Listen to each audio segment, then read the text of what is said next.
Hello friends, welcome to Logic Tuts. इस web development के tutorial series में अब तक हम लोगों ने अपने प्रोजेक्ट पे काम किया है। प्रोजेक्ट के फ्रंट एंड पे काम किया है पिकीज, जो कि कुछ ऐसा दिखता है। हम लोगों ने अपने प्रोजेक्ट के फ्रंट एंड का बॉडी, हेडर एंड फूटर अब तक डिफाइन किया था। बट हमें अपने प्रोजेक्ट के हेडर का सॉरी बॉडी में और भी कुछ एलिमेंट्स इंक्लूड करने थे। जैसे हमें एक इमेज गैलरी इंक्लूड करनी है, ठीक है, कुछ इस तरह से। तो इस क्लास में हम अपनी इस टेम्पलेट में इमेज गैलरी इंक्लूड करेंगे। मेरा नाम गौरव है और अब चलते हैं इसके प्रोग्रामिंग की ओर। सो हम चलते हैं इसके HTML फाइल में। ठीक है, ये हमारा HTML फाइल है एंड साथ में हमारा ये CSS फाइल है। ठीक है, तो सबसे पहले तो हम चलते हैं और हमारे इस पेज में हम अपने इमेजेस को इंक्लूड करते हैं। हमारे इमेजेस कहाँ पे हैं? हमारे इमेजेस इस IMG फोल्डर के अंदर है, जिनकी नेमिंग है 1 to 8। ठीक है, तो हम इन इमेजेस को इंक्लूड करेंगे। तो सबसे पहले तो मैं एक डिवीजन बना लेता हूँ, एक डिव बना लेता हूँ।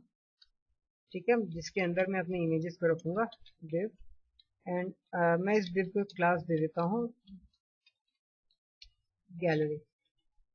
ठीक है, क्लास का नाम मैंने गैलरी दे दिया। अब मैं इसके अंदर इमेजेस इंक्लूड करने जा रहा हूँ। IMG source is equals to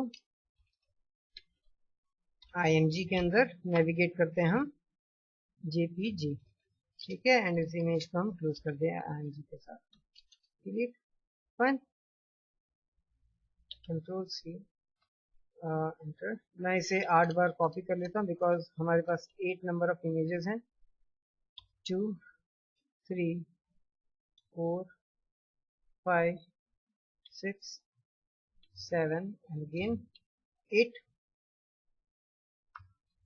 ठीक है, सो नाउ हम हमारे पेज को देखते हैं। हम इसे रिफ्रेश करते हैं तो देख सकते हैं हमारे इमेजेस यहाँ पे अपीयर हो रहे हैं। बट इनकी स्टाइलिंग जो है is different than what we want. ठीक है, तो हम इसकी स्टाइल को चेंज करते हैं और इसे प्रॉपरली अलाइन और प्रॉपरली अपीयर करते हैं। तो सबसे पहले हम चलते हैं इस क्लास के अंदर, क्लास गैलरी के अंदर, और हम इस क्लास गैलरी को डिफाइन करते हैं स्टाइल करते हैं। तो गैलरी में चलते हैं एंड देन हम लिखते हैं गैलरी के अंदर सबसे पहले तो टेक्स्ट अलाइन सेंटर। ठीक है, इससे क्या होगा? इससे हमारे इमेजेस जो हैं वो सारे के सारे हमारे पेज विड्थ के सेंटर में अलाइन हो जाएंगे।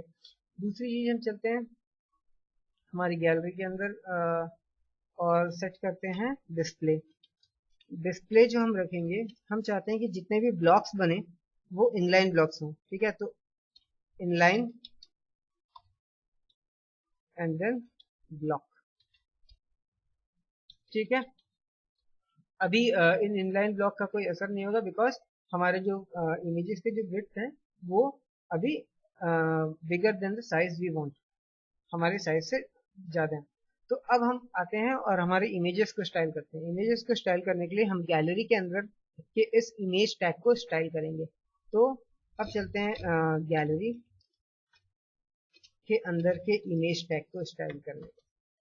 ठीक है, तो सबसे पहले तो मैं इसमें थोड़ी थोड़ी गैप प्रोवाइड करता हूँ, लाइक मार्जिन मैं दूंगा, वो होगा 10 पिक्सल्स। ठीक है, साथ ही मैं पैडिंग थोड़ी सी ऐड कर देता हूँ। Padding equals to 5 pixels. ठीक है, इससे मेरे इमेज जो होंगी वो प्रॉपरली मेरे पास अलाइंड आ जाए। ठीक है, आप इस पैडिंग को चाहें तो नहीं भी इंक्लूड करें। और साथ ही मैं इसमें विड्थ दे देता हूँ। विड्थ जो कि ले लीजिए, मैं 22% की विड्थ इसमें हर इमेज में प्रोवाइड करता हूँ। तो अब क्या हुआ? अब मेरे इमेजेस जो है वो ऑटोमेटिकली एडजस्ट हो गए। मैं हर इमेज को विड्थ देने से अच्छा अपनी क्लास के अंदर हर इमेज को विड्थ दिया 22%। तो अब as per the size of my page हमारे विड्थ इमेज जो है उनके विड्थ हमें मिल गए। और हमारे पास जैसे ही इन विड्थ के अंदर नंबर ऑफ इमेजेस सेट हुए, वो हमारा गैलरी जो है इनलाइन में उसे सेट कर दिया। ठीक है, तो अब और क्या चाहिए मुझे? मुझे चाहिए कि मैं इन इमेजेस के साथ में थोड़ी और स्टाइलिंग करूं, इन्हें बॉर्डर और शेडो प्रोवाइड करो। ठीक है, तो उसके लिए हम जानते हैं क्या कोड करना है हमें। बॉर्डर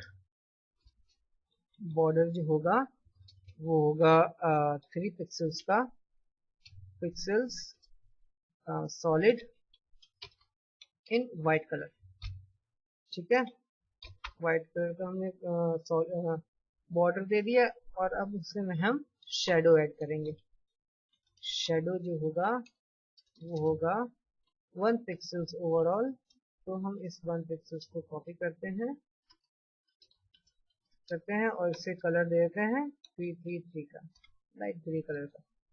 ठीक है, तो अब जब मैं इसे रिफ्रेश करूंगा तो आप देख सकते हैं कि अब मेरी इमेजेस के पास प्रॉपर स्टाइलिंग है, प्रॉपर अलाइनमेंट है, इमेजेस के पास बॉर्डर है और वो उनके पास शेडो है। इससे हमारे पास एक proper gallery like view ready हो जाता है हमारी इमेजेस के लिए।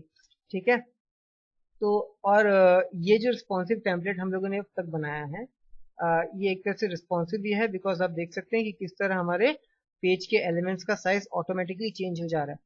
ठीक है, तो अब तक हम लोगों ने HTML5 में वर्क करते करते हमारा फ्रंट एंड ऑलमोस्ट रेडी कर लिया है। ठीक है, और अब हम इसके इंटरनल मतलब बैक एंड प्रोग्रामिंग पे ध्यान देंगे और जानेंगे कि किस तरह हम इस पर्टिकुलर फॉर्म का यूज करके हम अपने आउटपुट को ले सकते हैं।